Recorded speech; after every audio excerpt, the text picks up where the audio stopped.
Good evening दोस्तों। Grammatical parts of speech में वो दो पार्ट्स ऑफ स्पीच जो सेंटेंसेस में, कन्वर्सेशन में और राइटिंग में एक मिरेकल क्रिएट कर देते हैं, उनमें से एक हम अभी देख चुके हैं प्रीपोजिशन, और दूसरा ये है कंजंक्शन। इसमें सिर्फ वर्ड्स में या सेंटेंसेस की ज्वाइनिंग के साथ उसका कभी कभी कॉम्पैक्शन भी करके उसको स्टाइलिश सेंटेंस बना देने वाला एक कैरेक्टर होता है। And that's why only I have titled today's video as a conjunction part 1. So let's come to the matter immediately. I have started this video straightway from sentences or citation. पहले definition कुछ usual form में इसको बताने के बजाय sentences से शुरू किया है. Consider a sentence, God makes the man and tie makes him gentleman. Marketing या सेल्स जॉब के लिए जब भी कभी कोई तैयार होके जाता है, लोग उससे कहते हैं कि टाई जरूर बांध लेना. तो अपने टाइम में मैंने एक ये सेंटेंस सुना था, God makes the man and tie makes him gentleman. Obviously, to some extent, this statement is correct. True and correct to the best of my belief. Okay, so God makes the man and time makes him gentleman. Really. Second citation, our hoard is little but our hearts are great. Hoard यानी हमारा प्रदर्शन छोटा है लेकिन हमारा दिल बहुत बड़ा है. हमारे दिल बहुत बड़े हैं. Third one, 2 and 2 make 4. यहां पर ये दो ऊपर वाले जो सेंटेंसेस हैं ये ज्वाइंट सेंटेंसेस हैं and they are joint by means of the introduction of conjunction, conjunctive word and but.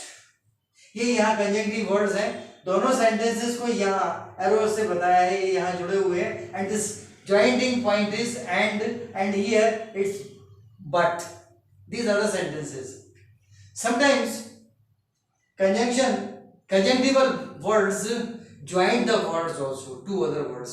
छोटा सेंटेंस है, 2 and 2 make 4. 2 और 2 4 बनाते हैं. यहां पर एक दूसरा ज्वाइंटिंग वर्ड भी लग सकता है, कंजंक्टिव वर्ड भी लग सकता है, ओवर. 2 over 2 make 22. ये भी हो सकता है. So 2 and 2 make 4.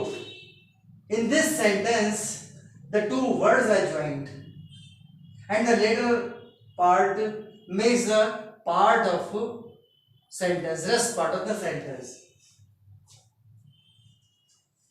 अब यहां पर आकर समझ में आता है पहले सेंटेंसेस देखने के बाद कि ज्वाइंटिंग कहां हुई है, कॉम्पैक्शन कहां हुआ है. अभी कॉम्पैक्शन नहीं आया, कॉम्पैक्शन आ गया आएगा. सो डेफिनेशन यहां पर इस तरह से समझेंगे. Hence these are the words means conjunctions. These are the words joining sentences and sometimes words too. ये सेंटेंसेस को जोड़ते हैं और कभी कभी वर्ड्स को भी जोड़ते हैं. अब इसके बाद एक इनका फैक्ट है, these often make the sentences compact. ये सेंटेंसेस को कॉम्पैक्ट भी बनाते हैं.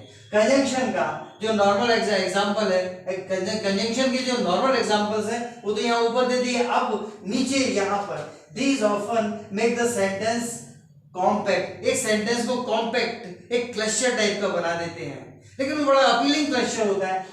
हाउ? एग्जांपल में क्या है, दो अलग अलग सेंटेंसेस है. देखिए दोनों का मीनिंग एक ही जा रहा है, प्रॉपर नाउन अलग है. Anil is a good bowler and Deepak is also a good bowler. भाई दो बातें नहीं है. Anil is a good bowler and Deepak is also a good bowler. दोनों क्या है? गुड बॉलर है. ये गुड बॉलर, ये गुड बॉलर है. दोनों को अलग अलग बोलने की क्या जरूरत है? इनको कॉम्पैक्ट कर सकते हैं. कॉम्पैक्ट कैसे करेंगे? सीधा सीधा Anil and Deepak are good bowler. ये इस दो जगह था, इसको हटा दिया, इसकी जगह एक आर कर दिया. ये दो सिंगुलर थे, दो सिंगुलर के बजाय एक प्लूरल कर दिया. Two singular is otherwise also equal to one plural. दो भी हो सकते हैं, तीन भी हो सकते हैं। तीन के बारे में अलग अलग बात करेंगे, इज और एक कर देंगे तो आर हो जाएगा। So this is singular and this is singular, when these added to they become plural. So quite similarly the rest part of the sentence, Anil is a good bowler and Deepak is also a good bowler, ये भी एक अच्छा bowler है, ये तो है ही। Why speak unnecessarily the same type of words, approximately same type of words time and again? So compaction. Anil and Deepak are good bowlers. Ideal sentence. Quite similarly, इसी तरह से this man is poor but this man is honest. दो quality हैं, गरीब तो है पर ईमानदार है, इसलिए बीच में बट लगा है, चोरी नहीं करेगा। सो इतना लंबा बोलने के बजाय सीधी सीधी बात है, this man is poor but this man is honest, लंबा हो गया, एक्सटेंडेड सेंटेंस है। अब इसका कॉम्पैक्शन करने के लिए सिर्फ इतना करना था, this man is poor but honest,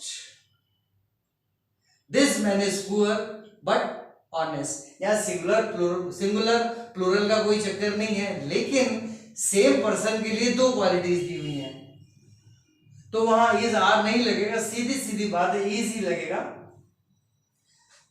although भी लग सकता है, दो this man is poor but honest, तो दो का अगेंस्ट अपोजिट बट हो जाएगा, दो भी हटाना है तो कोई दिक्कत नहीं है।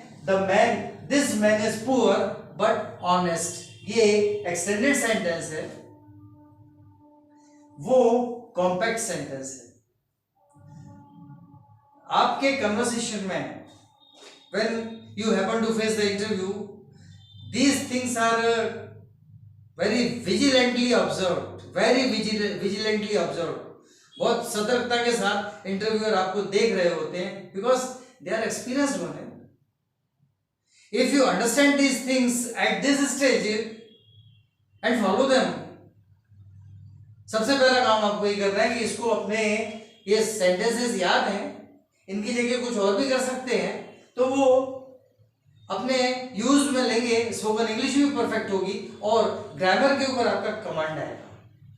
Although otherwise it's a bare fact that there is a basic difference between standard English and spoken English. Standard English involves all the strict follow-up of the grammatical rules and punctuations.